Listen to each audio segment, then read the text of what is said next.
चलिए आज आपसे मिलवाते हैं। सपोज़ कि मेरे हाथ में एक पानी का मग है और मुझे पीछे से आके किसी ने पुश कर दिया।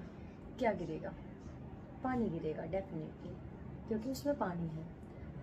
अब अगर उसमें दूध होता तो क्या गिरता? दूध गिरता। जूस होता तो जूस गिरता, राइट? तो अब हम आपसे पूछें कि पानी क्यों गिरा, तो आप कहेंगे क्योंकि मुझे धक्का लगा। बट एक्चुअल रीज़न धक्का नहीं है। धक्का तो लगा, ये तो है, लेकिन पानी इसलिए गिरा क्योंकि उसमें पानी ही था। अगर दूध होता तो दूध गिरता। तो इसी तरह से जब हमें लाइफ में धक्के लगते हैं दूसरों के परसेप्शन से, दूसरों के बिहेवियर से, दूसरों की बातों से, दूसरों के क्रिटिसिज्म से। तो जब हमें इस तरीके के धक्के लगते हैं तो हमारे व्यवहार में, हमारे ज़ुबान से जो शब्द निकलते हैं या हम जिस तरीके से उस पर रिएक्ट करते हैं, वो हमारी सच्चाई होती है, वो हमारी रियलिटी होती है, हमारी पर्सनालिटी की।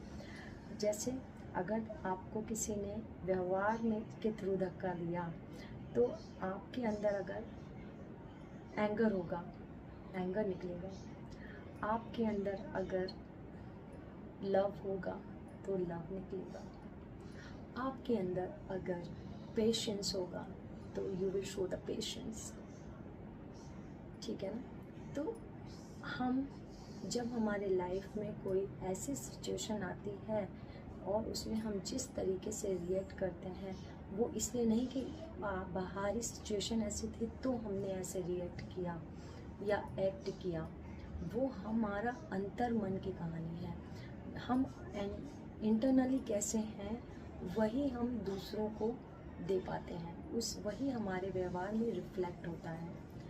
तो यही हमारा रियल नेचर बन जाता है। तो इसलिए हमें खुद को सुधारने की ज़रूरत है। बाहरी चीज़ों में अगर हम प्रोग्रेस चाहते हैं तो सबसे पहले हमें अपने इंटरनल को क्लियर करने की ज़रूरत है। Thank you for watching and please like, subscribe.